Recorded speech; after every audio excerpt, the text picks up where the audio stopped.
All right, so Christian, of course, is somebody that I've seen basically his entire career, and now we're here together at Wrestlecade, and whether it was the beginning stages through Canada, and then, of course, through ECWA, spending some time with Jim Kettner, on to the Brood and all the success that you had. How you feeling?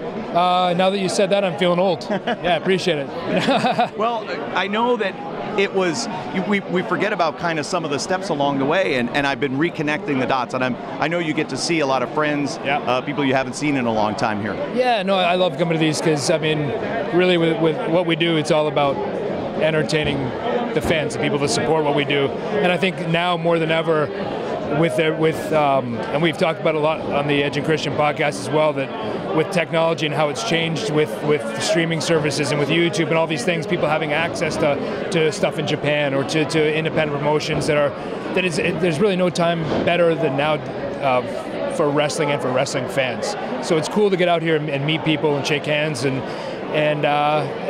you know, actually be able to have a conversation with people, because I enjoy that, you know, having some moments with people. It's a good time. And I know that fans have gotten to see a different side of you over the last few years.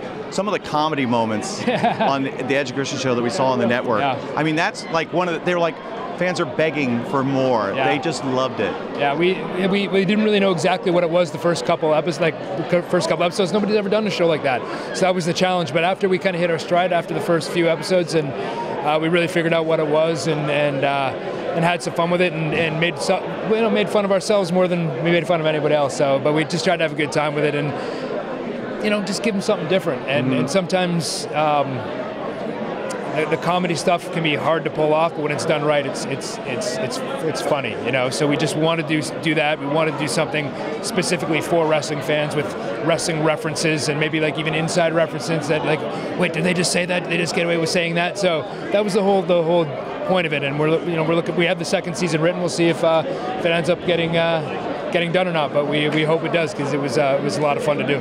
Talk to me about the podcast too, because I know that the trying to get through the clutter, and there's so many great podcasts that are out there right now. What was sort of the goal of the podcast from you and Edge's perspective? Yeah, so we just wanted to basically almost be like an extension of the Edge and Christian show. We just wanted to be kind of, you know, that was, when we got presented the idea of doing a podcast, our concern was, oh man, there's a lot of wrestling podcasts. And then we'd start talking on the phone and being our usual selves, making fun of each other and laughing and telling stories. Next thing you know, we're 45 minutes in, we're like, well, this is pretty much a podcast. So I think the dynamic is that what we have together. It's just the natural chemistry that we've had our whole life. Try to keep it light and fun, and you know, same thing when we don't always have to have a guest on, and when we do have guests, we just make it like buddies hanging out, having a conversation. It's not like structured questions that are written down beforehand. We just see what happens, and just like set buddies in a room hanging out, and you get to kind of be a fly on the wall with it. So we just put it out there, and it seems like people are enjoying it because we get a lot of good comments about it, so it's fun. And I did want to get your thoughts, because Chris Jericho's made headlines challenging Kenny Omega. They're going to wrestle on January 4th at Wrestle Kingdom. And some fans have said, well, we know Omega's great. We know Jericho has been great. Do you think Jericho has it in him to still be that top flight Chris Jericho here on the dawn of 2018? Oh, for sure. I think, you know, as you get older, and I can attest to this yourself, you find different ways to be great. If you physically can't do the things that you could do before, you're wily enough, you're smart enough, you have enough experience to figure out different things in different ways. And I don't think Chris has even lost that big of a step physically. I think he's he's very durable. He's never really been injured. So even when he's gone back for his previous runs with WWE, he didn't look like he missed a day to me. And he could still go out there and do 25, 30, 40 minutes if he needed to. And he's always been that way in his career. So I think, honestly, it's a great thing for the business as a whole that this is even happening. And I think it also legitimizes how good Kenny Omega has been the past year or so. And because I don't think that he'd be doing this, Jericho, that is, would be doing this if Kenny wasn't the real deal, you know? So I think this puts a stamp on him as well, like, this kid's legit, so. Yeah. And you, of course, were, to me, always one of my most favorite wrestlers, because every veteran respected you, and every veteran wanted to wrestle you. Yeah, no, I appreciate that, and it's, it's always something I was very proud of, is that I was able to I realized what I was pretty early on that I was never going to be the biggest guy, never going to be the fastest guy, never going to be the strongest guy. But I wanted to be, and I realized I would never be great at one thing, so I had to be good at everything, if that makes any sense. So I really prided myself in being able to go in with anybody on the card, from a Kane or a Big Show to a Rey Mysterio, and have a different style match and have a good match. And yeah, I was always proud of the fact that people enjoyed guys that were my peers, that I respected, had showed the same respect for me, and that always meant a lot. If any young wrestlers are watching this and you want to learn the subtleties and the nuances of professional wrestling and what makes it great, go back and study Christian's body of work, because not only does it hold up over time, but you will learn things and you'll see the difference between when professional wrestling is okay and when professional wrestling is great. So I want to thank you. Are you trying to make me cry? Yes. It's about to work. All right, push in tight, a nice slow. We'll get the tear. I gotta go. And then we dissolve. That's it. Christian here at Wrestlecade. All right, Title Match Wrestling here at Wrestlecade. Kevin Kelly, and I'm proud to stand by one of my mentors, one of the men that's been so influential in my career and so many other careers, Kevin Sullivan. It's great to see you again, my friend. It's great to see you again, Kevin. And as you see, we have wrestling going on behind us, and the legends are all way around. As Tracy usually does, he overdid himself. Yeah. Beautiful event.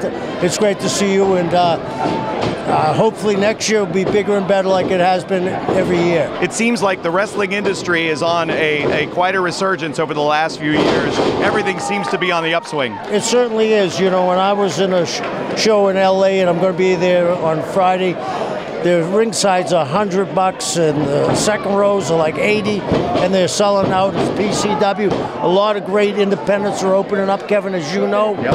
And I agree with you 100%. We are on an upswing. We had a little bit of fun in Ring of Honor, didn't we? We sure did. It would be nice to continue that. Yeah, huh? it would be. Now, of course, Steve Corino is one of his spiritual sons. BJ Whitmer is the other spiritual son. Do you have any other spiritual sons? Well, not that I know of, but now with this atmosphere in the world today, maybe I have 10,000 of them. Who knows? We'll find out. Maybe it'll be like a Maury Povich thing or something.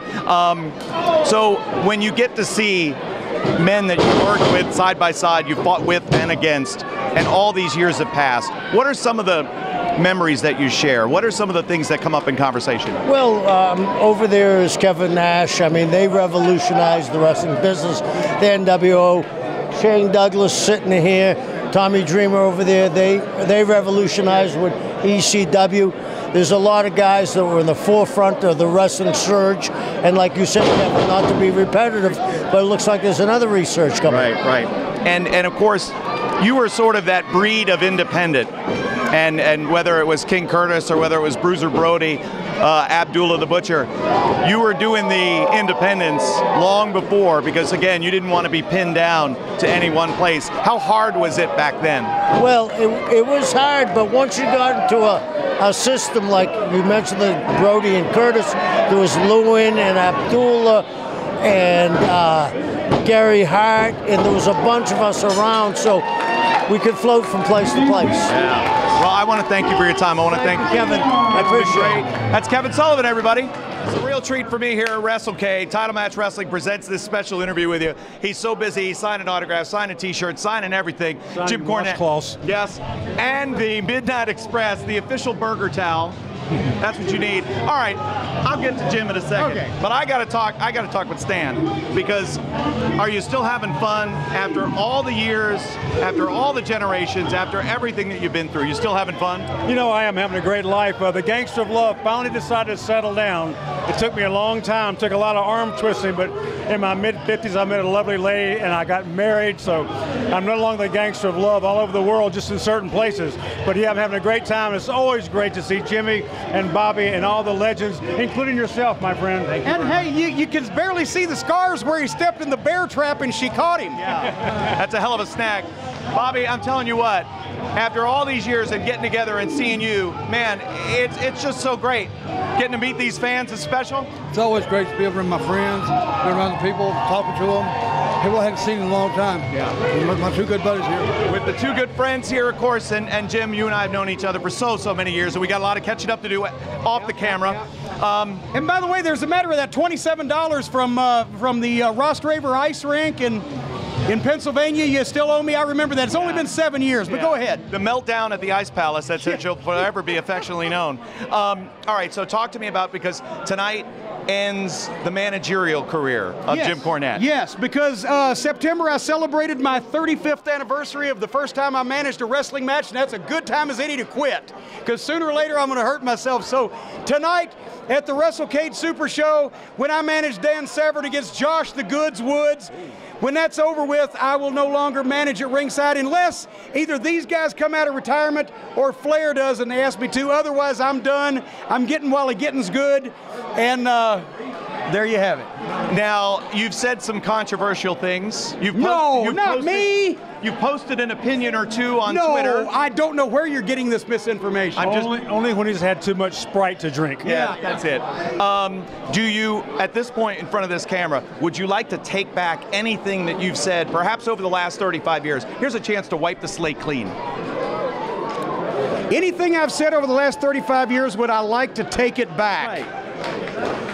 Yes, I would like to take it back in 1989 when I said, yeah, Herd, we'll stick around one more year. Fuck you, you coon-headed bastard. Well, there you go, folks. Okay. Well, Stan, let's go over and have a... Hey, nice talking to you. Yeah, great. That was good. All right. So the Midnight Express is here. Jim Cornette is here. We'll catch up later. We got business to talk about. All right, that's it. Well, thank you very much, guys. Hey, here for Title Match Wrestling at Wrestlecade. Kevin Kelly, Kikutaro-san. Nice to meet you. Konnichiwa. Konnichiwa. Arigatou gozaimasu. Arigatou gozaimasu. Wrestling in America. You like? I love it. Yeah? This is my dream. Really? Yeah, the dream has come true around United States for wrestle. This is justice. I've enjoyed the second drive in United States. Many times when Kikutaro wrestles, the audience laughs. We enjoy. You put smiles on faces. How much does that mean to have the audience laugh and smile? So if every day have a laugh and smile, life is so fun. Every day, no smile, no laughing, life is boring. Very boring.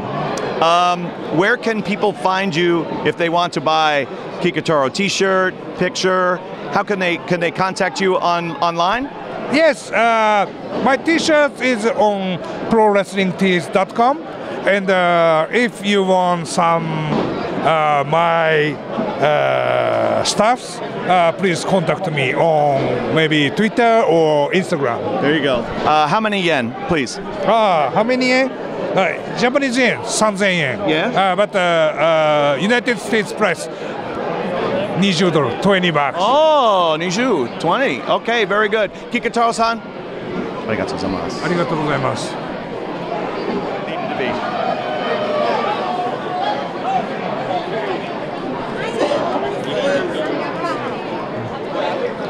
So we're here for Title Match Wrestling here at Wrestlecade. I got a friend with me here, somebody I've known for 16, 17 years now. It's amazing to think about. You know him as Hurricane, Shane Helms, of course. And are you still having fun? Without a doubt. I think you saw me wrestle last night. Yep.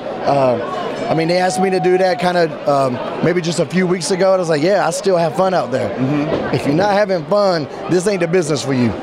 What's been some of the feedback? I know you've been seeing a ton of folks from all over the world here today. What have been some of the people come up and they say, hey, I remember when? What are some of those remember when moments? What I always get is that I'm a lot bigger in person. Because everybody I wrestled in WWE was a giant, so everybody thinks I'm like 5'5". So when they meet me, it's always, man, you're bigger in person. But it's the Rock stuff. The stuff I did with the Rock still, I mean, that stands the test of time. The Cruiserweight title, holding it longer than anybody. That's why people mention the most. And I got the only WCW Cruiserweight title there ever was. I was the last champion. They let me have the belt, so I keep that with me. And I had a really fun career, so a lot of good times. And you've had your finger on the pulse of the industry since you got into it. That's one of the reasons why you've had such longevity and success.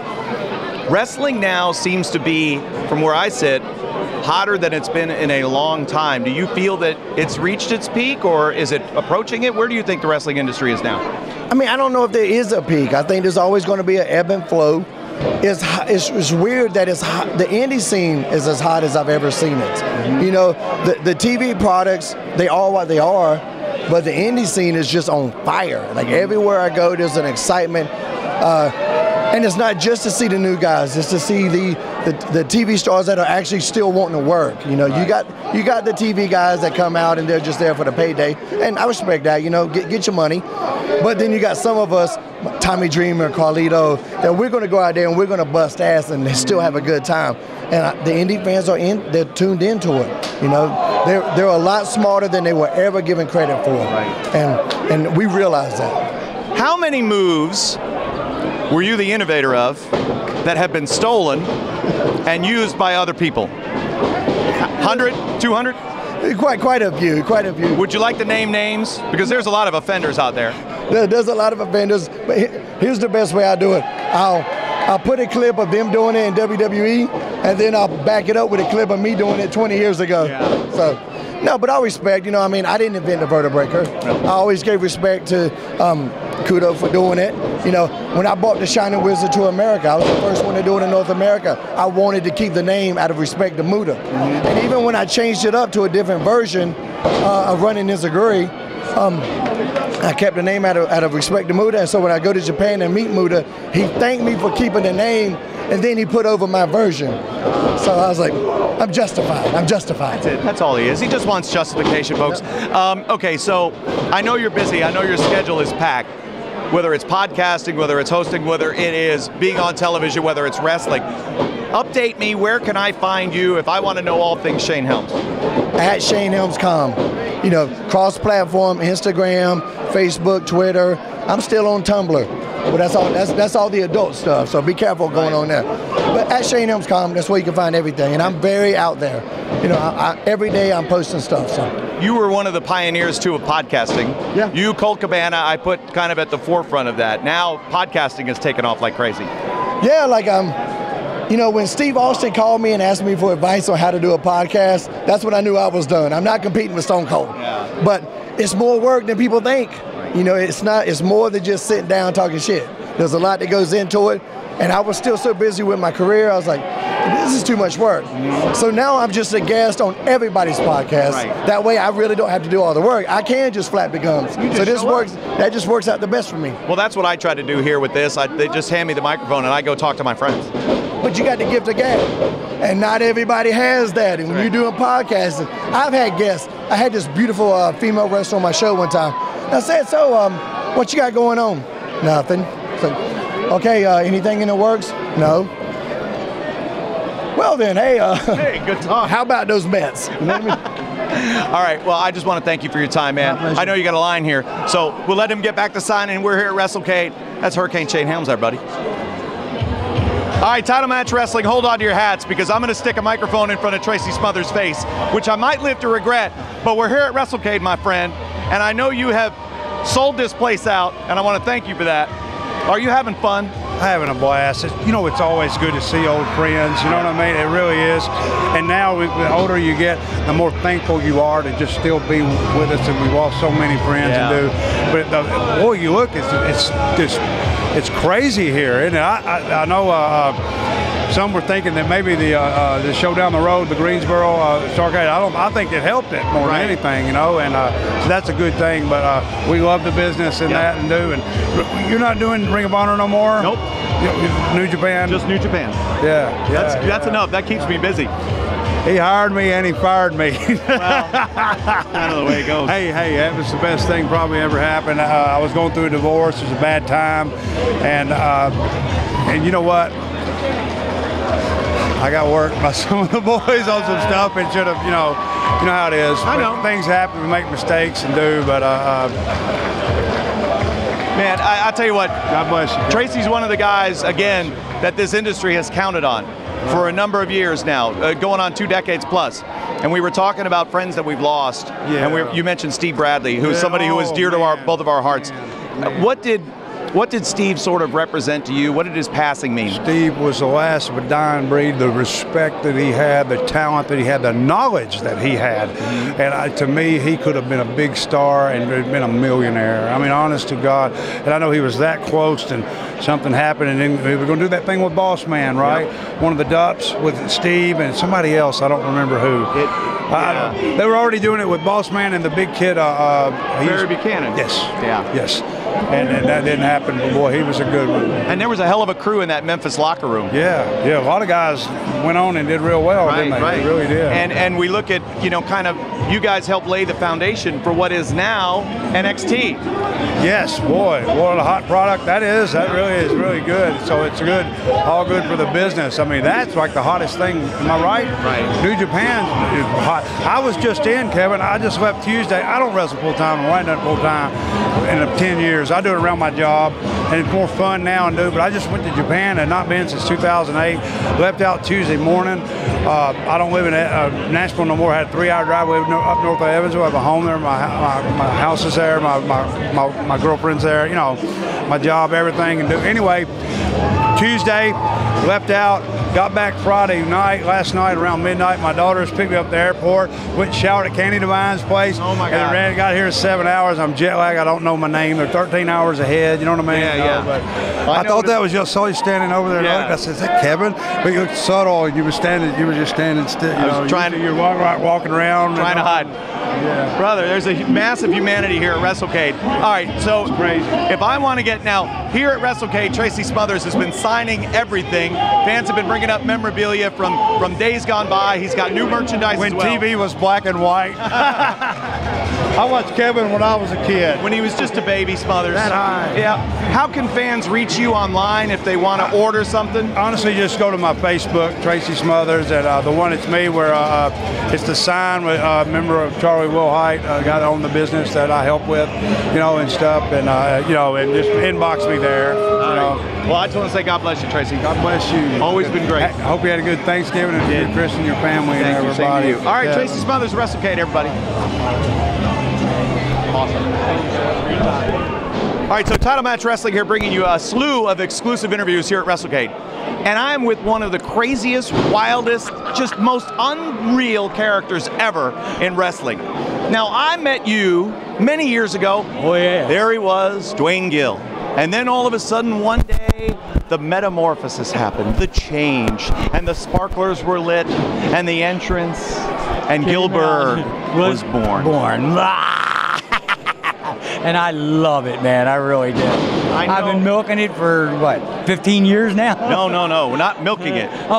Living it. We are. Living the dream. Now, yes, sir. Maryland, where you call home, and so many great guys have come through, whether it was the MCW, Bone Breakers, all the great schools throughout the years, throughout the generations. I thought about you when I saw James Ellsworth had just gotten released, because it was a similar story. What's the takeaway from a James Ellsworth? Is it good? Is it bad? How do you see it? Actually, I know James very well. His mother was one of my very good friends' younger sister. Wow. So I've known her my whole life. And James, I met James, I guess he was about 8 years old in elementary school. And that's when he did that thing, hey, Mr. Dwayne, aren't you a famous wrestler? Because I was a maintenance man for the schools. I said, well, yeah, Jimmy, I am. He said, well, what are you doing here? And that's when I said, Jim, one day you'll know. And he calls me up after he got his contract. He said, I know. Wow. But yeah, he's an awesome guy. To be honest with you, I'm hoping somebody books it. I want to kick his butt because everybody says he's the new Dwayne Gill, so I got to get him back. So James Ellsworth versus Dwayne Gill. Oh yeah, oh yeah. I don't know about that. We got to do that. Don't you agree?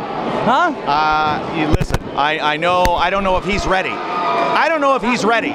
He's been saying a lot of nice stuff to me and all. He really has, saying I fashioned my career after you and all this stuff, but let's see what happens when we get in the ring together and see how he changes his tune. So you, of course, have had this just amazing ride that you've been on. Loving it. What are you doing now? What are you doing here this weekend other than signing a ton of pictures and T-shirts and meeting fans. What's going on? Well, me, I still have my construction business. I do my construction business during the week, but on the weekends and all, I like to try and get out and meet the fans. I love to wrestle still. I'm 59 years old, but I still wrestle. Oh my gosh. Oh yeah, and great. You know, you see, I'm in good shape still. Work out every day, and I love it. You know, it's just, you know, man, it's our life. It's what we do. Take me back to Survivor Series '98, because we just had Survivor Series, and I think about those moments, and I sold out Kiel in St. Louis on pay-per-view in the World Title Tournament. I mean, what was that like? It was awesome. It was awesome. To be honest with you, it was really crazy because I was sitting in the locker room, fully dressed, an hour before the show started. And Mick walked up to me and went, "What are you doing, man?" And I said, "I'm just hanging out tonight, you know, pay-per-view, I don't work." He goes, "No, dude, you're the mystery opponent." And I went, "What?" And he goes, "You're the mystery opponent. You better get dressed." And I was like, "No way, dude." So, and then I'm standing there getting ready to go out, and Vince is giving that long, he went to WCW. I'm like, "That's right, brother, that's me he's talking about. That's me, that's me." All right. Not realizing he's making fun of it the whole time. Ken Dixon, how long have you been standing there? Too long. He hasn't put you over near enough. Right? No, not Nobody does. I love his goat now. Yeah, right? Yeah, I'm trying. It's okay. Just try harder. I'm in waiting, you know. It's gonna take a while. I would ask you a question, but I'm afraid that you would probably swear and say something we'd have to edit off. You're probably right. Well, you got to watch out for this guy. Yeah, I know. He's one of those guys, you know what I mean? Definitely. Well, you're one of those guys, too. So, whether he's Dwayne Gilbert, however you know him, he's a friend to all of us, and we're here at Wrestlecade. Is the camera on? Is the camera on? Is the camera on? Yes. Okay, good. Hey, Josh Woods is here. Yeah. Josh Woods is here. Oh, Billy Gunn. So anyway, I would like for you to take a notice of this, Kevin Kelly, because I know I've always been your favorite, being as I've gotten your job for the past 30 years. I know. You know, so yesterday, let me tell you what I did yesterday. What'd you do? Well, I didn't do it, but I felt really old yesterday. Because as of yesterday, me and Brian won our first tag title 20 years ago. Wow. 20 years ago, yesterday, me and Brian, the New Age Outlaws, won their first of 6 world title reigns 20 years ago. And I, of course, was instrumental in that. Yes, of course you were. These two guys aren't doing anything. Let's stick them together. Yeah, because these guys aren't very good, and we're going to fire them. So stick them together and see if they can do something together. And we made money. Lots of money. Lots of money. So what are you doing here? So anyway, so Kevin, so I hear you have a new job. I do. How's that going? New Japan has been awesome. So are you fitting in, or are you kind of like a foreigner? Get it? See what I did there, foreigner? No, and the thing of it is like everybody still talks about you. You ran Yoshitatsu out of the company. Yes, which isn't hard to do because I think everybody tried to do it. I was just successful at it. But please continue. And then, of course, Michael Elgin still wants a piece of you after you embarrassed him in the Rumble last year. Well, that's because he's not very good. And you told everybody that in front of 40,000 fans and a worldwide audience. Well, I've never been one, as you know, to hold things back. No. Because no, please go ahead. I was going to put you over here. Oh, okay. Let me be quiet for a minute then. Because again, when Billy Gunn tells you something, and if you don't listen, then he will remind you of the fact that he told you, and you didn't listen forever. Ever. That is a true statement. I'll go ahead and go with that. But so what are you doing this weekend? You just hanging out? Hanging out, doing interviews, having a lot of fun, catching up with some folks, and now interviewing you. It is kind of fun to catch up with people here. There's not, just between me and you, there's not a lot of people I like here, but there are a few that I like to see. How about that guy over there? No? Tatanka, yes, he's one of. I've always liked Chris. He's a good kid. Ricky and Robert are here. Josh Woods. Nobody really knows who that is, but it's okay. Kevin Thorne. Just Hornswoggle's here, and nobody really likes him. But I mean, it's a good time to catch up and realize how much better I look than everybody, which is always a plus. At 50? And always, at 54. Yeah, just turned 54 this month. Now, again, World Tag League is going on right now. Yes, it is, and I'm extremely hot that I wasn't invited back, but I understand. All right, and Ray Rowe and Hanson send their best wishes. Please tell them I said hello. And I hear one of my boys, Sammy Callahan, and Juice are doing really good. They are tearing it up, and it looks like they might maybe make it to the finals. Really? Yeah, good. That is awesome for him, because I know I coach Sammy Callahan at the Performance Center, and he's always been, and Joey too, Juice too. So I mean, they're both good kids, and I'm glad to see what they're doing. I almost sound like I almost sound like I know what I'm doing here. Like, this is weird. Yeah, right. Like, I'm like go from not being able to work one of these to just like magic. You're awesome. There isn't anything you can't do. Now, okay, so one of your sons is wrestling? One of them is Austin, my youngest. He, unfortunately, we were at practice, I guess it's been about 3 weeks ago now, tore his ACL and meniscus, doing some drills, but he is amazing. I mean, I know everybody always says, well, he's your kid, you kind of, no, he is amazing. He's like if you know me at all, like he's 4 times more athletic than I am. Ooh. He's got like twice the personality I have, and he loves to let everybody know that. Yep. So he did inherit a lot of that from me, but he's amazing. He works hard. He has fun when he trains, and it's like he still goes now and just sits on the side and helps me train, and I can see it. He's so antsy because he just wants to do something, but he goes in for surgery Thursday of next week. He'll get it fixed. It'll all be fine, and he'll be good. He'll be good to go. That's awesome. Yeah. So I have some stuff to do right now because I'm signing stuff, and I'm going to let you do your job, actually. And it was awesome talking to you. The pleasure was all mine, Billy Gunn. Thank you very much. He's one of my good friends. In fact, he got me my job in WWF, no lie. We talked to Bruce Pritchard earlier on. Billy Gunn was the guy that said, you should call Kevin. But we're here at Wrestlecade, and we're having a blast, and you should join us next year. Whenever tickets go on sale, make sure you're here for Wrestlecade. The whole event is fantastic. Hey guys, here at Title Match Wrestling, we're at Wrestlecade. I got my friend Bruce Pritchard here. Bruce was instrumental. Friend? Yes. Okay. Instrumental in getting me my job with the then WWF. So I want to thank you for that many years ago. And you know how I remember that? I remember you were down working for Eddie Mansfield's promotion in Florida. And also that's where the Smoking Guns came from as well. That's right. So Billy Gunn disavows all knowledge of me as well. So well, he should. I know. So you've been doing some good things lately. Really? What? Yeah. This little podcast, Something to Wrestle With. It's like the #1 podcast, award-winning. Congratulations on all the success. Thank you. It's been a blast. You know, we did Something to Wrestle With, Bruce Pritchard. You can download it every Friday at noon at somethingtowrestle.com. And we basically went into the podcast world, broke all the rules, and next thing you know, we got about 1 million people downloading it every week, and it's pretty neat, as a matter of fact. There's action going on in the ring behind us, as you can hear and see. Yeah, there is. I thought they were cheering for me. They are. Okay. They all are cheering for you. All right. What's the #1? What makes you feel good at the end of every podcast that you record? Some of them have been very emotional. It makes me feel good when they're over. Sorry.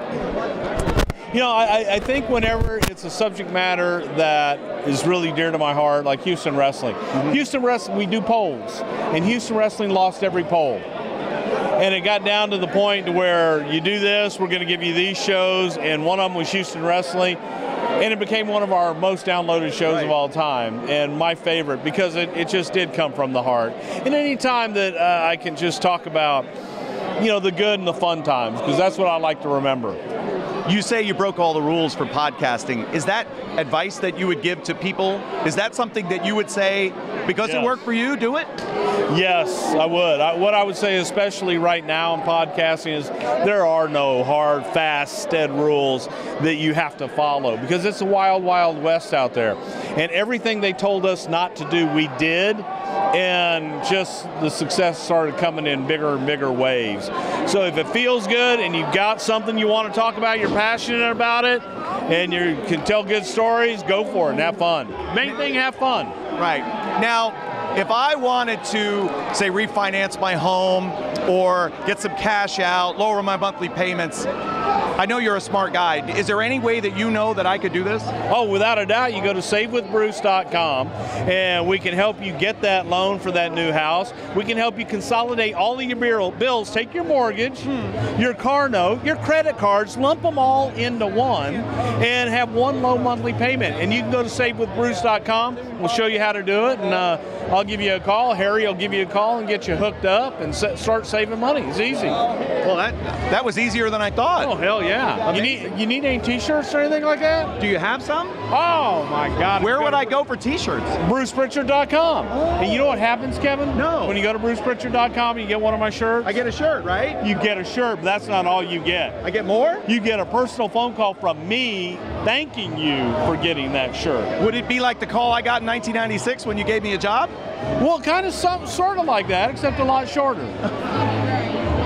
Well, we even have, I call them fanny bags, but fanny packs. Yeah. And you know how Michael Hayes, no matter what he's wearing, always has a fanny pack? Always. Well, we have a Duke fanny pack at BrucePritchard.com just in time for Christmas. Oh, my God. And, oh, yeah, we got it all. You name it, we got it. Is Jerry Jarrett here today? Huh? Hey, this is Bruce Pritchard, everybody, and it's great seeing him here. Title Match Wrestling here at Wrestlecade. Great seeing you. Great seeing you. Yeah. Thank you, my friend. Okay, so here at Wrestlecade, there is stars from so many generations, and fans, both new and old, are celebrating the professional wrestling industry. And I'm here with a great friend of mine.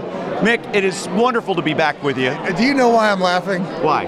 Because I just looked over at Al Snow, and it just, you know, when you have a lot of years in the business, you have so many great memories. It's tough to beat that afternoon we spent in the studio just recalling the Al Snow versus Boss Man match as if it was a classic. Yes. How many times did we have to stop and redo it because I kept laughing? Like, you were in the zone that day, my friend. The Kennel from Hell match, which of the DVDs is that on? It's on Hard Knocks.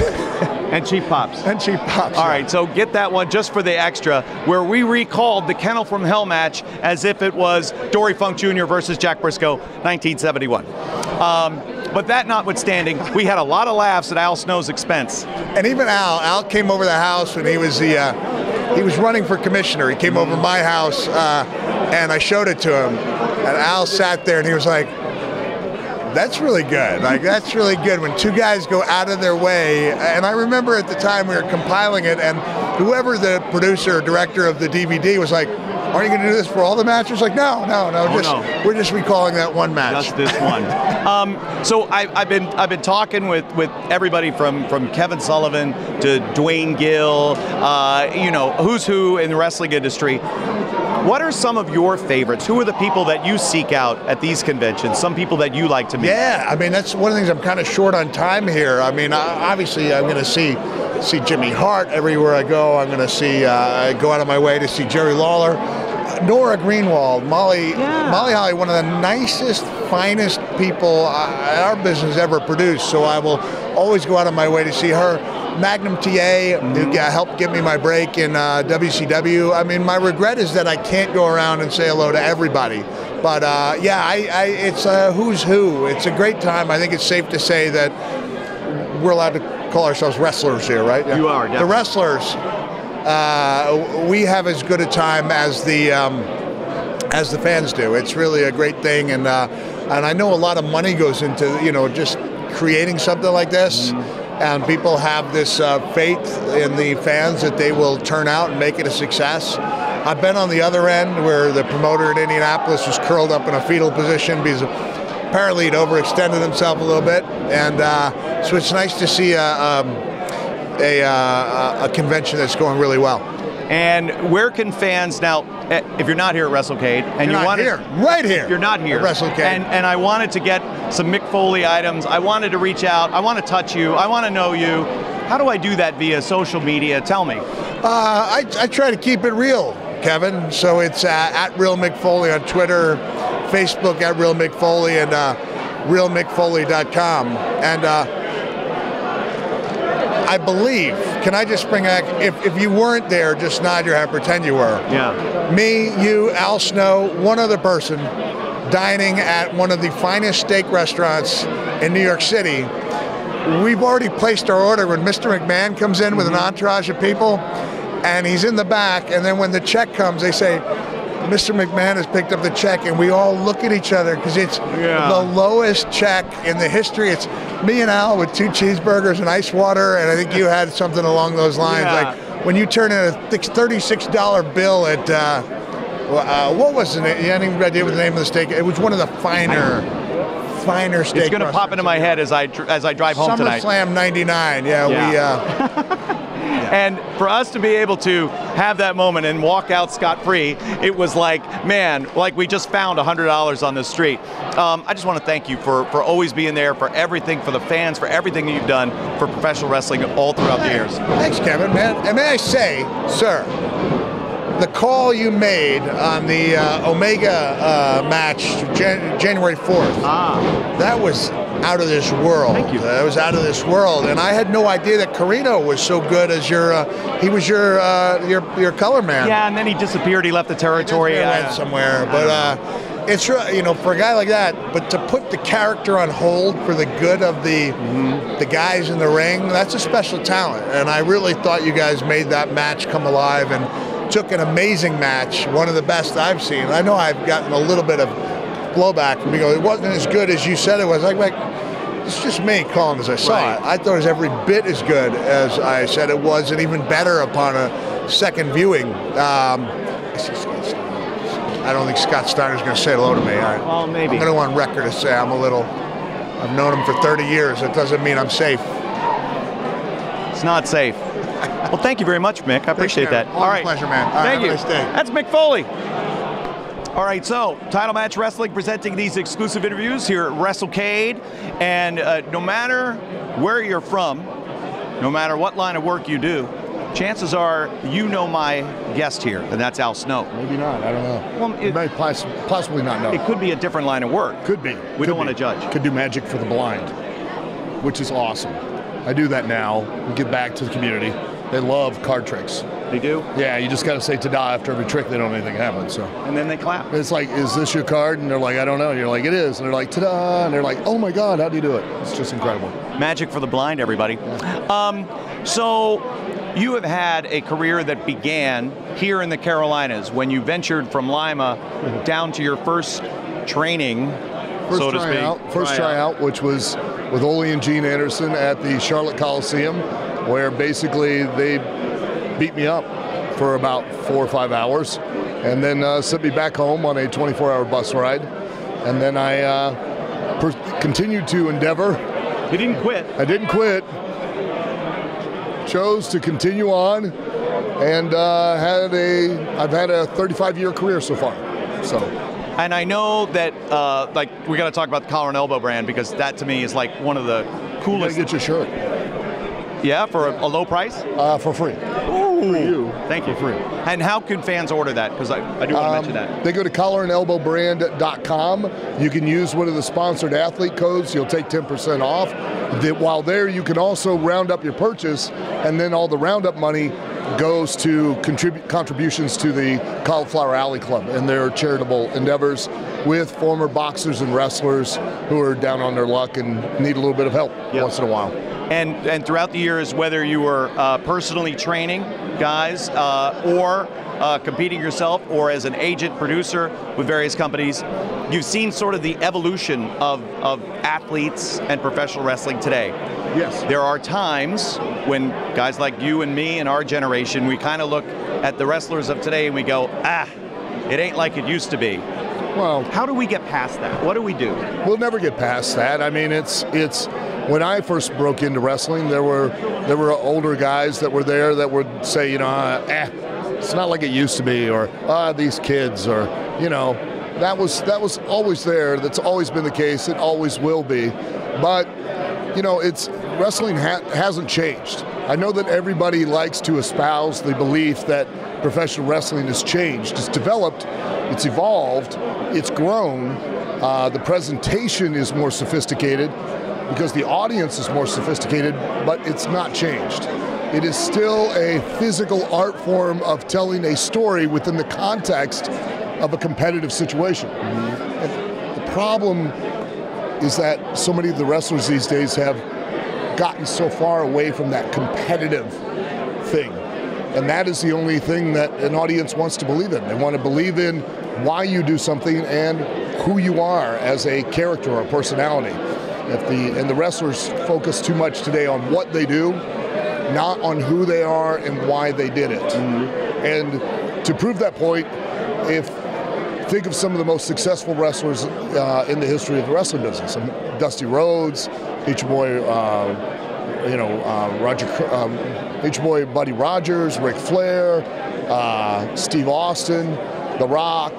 You can always describe who those people are to a non-wrestling fan. You can motivate someone to watch the wrestling show in a sentence or less by describing these wrestlers. And that's what makes those guys successful. And with the wrestlers today, because they focus so much on what they do, not on who they are or why they do it, you can't describe them to a non-wrestling fan. You can't turn and say, oh, you got to watch a show. There's this guy, he's A, B, C, D, E. He's incredible. And the guy go, oh, okay, he sounds cool. It's, oh, he's really good. He does great moves. That doesn't mean anything. So I'm doing commentary for New Japan Pro Wrestling. We're in Osaka. Yeah. I'm there with Don Callis. Yeah. We're walking down the street early in the morning, and I saw Head Head had a long night. Head was looking a little rough. Well, they will. I took a picture. They get drunk. Head will go out and, it's strip clubs until God knows what time, and then we're making it hail because we don't have money and we're going to throw change. So. Of all the things that you ever thought, one day I'm going to have a mannequin head that will be my accoutrement. It's not only my accoutrement, it's my best friend, it's my confidant, it's never been a lonely night since that time, and but thank God, for the grace of God and a plastic head, otherwise I wouldn't have had a career. So, and thank God they don't have no hands, or they'd be signing all the checks. Well, they might be able to drive every once in a while. That's scary. They have lost their license on occasion. Yeah. You never want to get them behind the wheel. I was over talking to our good friend Mick Foley a bit ago, and of course he brought up the, Kennel from Hell match that we recalled. Yes. He brought up that, and I was like, oh yeah. We and Christian's over there, and Christian, Edge, and I were mixed stooges. Oh, yeah, you guys were definitely mixed stooges. Yeah. We laughed at every bad joke. And did the big fake pronounced laugh to make it even funnier, even if it wasn't funny. Right. Yeah, I know the gimmick. Yeah. And the Kennel from Hell match, listen, even people in porn know you don't work with kids or animals, okay? So what's the thing that we do? Let's have a match that involves animals. Let's build the entire story of the match, all contingent on interaction with these animals. Here's the best part. Don't listen to me when I tell every person who would listen or within earshot, get trained animals. I can't emphasize that enough. Trained animals. We wanted sadistic, bloodthirsty, flesh-ripping Rottweilers. And what we got were, they made a phone call to a veterinarian clinic in the Charlotte location and got a list of names of people who had some Rottweilers that one had some obedience training. So the dogs were fornicating, urinating and defecating to the point to where they couldn't show them on TV. So now you've built for months this entire story on something you can't utilize at all. Right. It's the magic of television. It's the magic of wrestling. Yes, it is. Yay, I love pro wrestling. And speaking of magic, the magic for the blind career continues. It just takes off, I'm telling you. I'm thinking about opening up a karaoke bar for the deaf.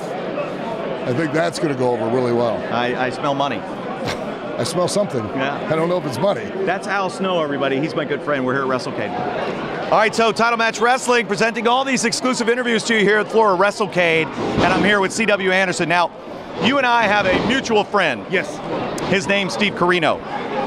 But I had never met you before until yesterday. Like I said, all these years that we've never met. I know. Steve's talked very highly of you. I've seen all the commentary. I've regard you, highly myself. But we've never met. Now, Steve told me a lot of great stories about you. Oh, wow. So on the Noah bus, one time you guys pulled over on the side of the road because there was a baseball game going on. Yes. and you're a very competitive, high-level baseball player. Yes. Can you tell me what happened when the kid took you deep when you were throwing against the high school team? They got me pitching batting practice, and for anybody to know, I was drafted to play Major League Baseball. And still at 40-some years old, I can throw in the mid-80s as a baseball. And I started throwing, striking everybody out. I struck Steve out, all the guys that were getting up. 16-year-old kid gets up. Everybody was getting bored. I started showing off, so I threw a knuckleball. It didn't knuckle. He hit it out. Well, he runs the bases in batting practice. And one thing me being a competitive ball player is you don't show me up. So I turn around, I'm looking at Steve, and I'm fuming red. He gets back up, I bat again, and the next pitch, I threw it just as hard as I could and hit him in the small of the back. Just basically beamed him for showing me up. Steve said that as the pitch was leaving your hand, it was slow motion, and he goes, no! He did, because he turned around, he said, I looked like a bull. He said I was fuming red, I was so mad.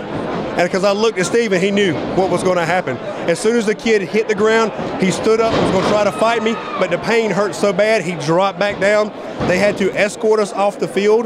And that night at the show, the crowd wasn't supposed to be that good. It was a sold-out arena because every time when I got in the ring, I got booed. Steve would get cheered, I'd get in the ring and got booed. Kids came with their baseball jerseys like it was a freaking Make-A-Wish Foundation show over there because they were showing up for me hitting the kid. See, now, again, we talked about Steve starting international incidents. Who would have thought that C.W. Anderson could have been the whole, the whole cause of it? I know. That's what he always tells me. Everywhere he takes me, I can never behave. So everywhere we go somewhere, Steve always says it's me starting international incidents, but, it's just between us. It's always him. Right. It is always Steve. Yeah. Now, I know that Hashimoto-san, very, very influential and very important to you. Yes. Take me inside the locker room. So Hashimoto would come over and you would say something to him when maybe you didn't feel like, you wanted to have a little fun, and maybe tonight wasn't the night for CW to be down. Most of the time when Hashimoto would come over to us, he would tell us the matches and we would be okay with it. We got to the point where Hashimoto would tell us that he would have us make the matches. He got very comfortable with Steve and our style, so he trusted us. Well, one night we were in a very good mood, and it was always, tonight CW, you down, me up with Brainbuster, which was okay. Well, that night I said, I'm not having it. So Hashimoto, everybody's around, Hashimoto comes up and said, CW tonight, please, you down, me up. And I went, no. He looked with the blankest stare. He looked at me and goes, why? I said, my hometown. We were in Gifu, in my hometown. He goes, okay, Karino-san, tonight, you down, me up. So every night, that whole loop, he said, tonight, CW, your hometown? Yes, my hometown. So every night, Steve would go down and I'd go up just for that. Now again, this is a guy, he's talking to Hashimoto. Yeah, Hashimoto. It was a taking of a chance of not getting the crap kicked out of me by him, but Steve and I had gotten so comfortable and gotten so close with Hashimoto that we would become good friends, and it actually paid off. It was scary. Well, one thing that's paying off for you is this, what a transformation of your physique over the last few years. It's been remarkable. Talk to me about that journey and the decision that you made and the dedication, everything you've applied to it. Well, it started 5 years ago, to be quite honest with you, and it's kind of a sad story to start with because I was 260 pounds, I was overweight, had high blood pressure because I was working a job I didn't like, and then one day my ex-wife, who was my wife at the time, caught her with another man in bed. Ooh. So it went from there to me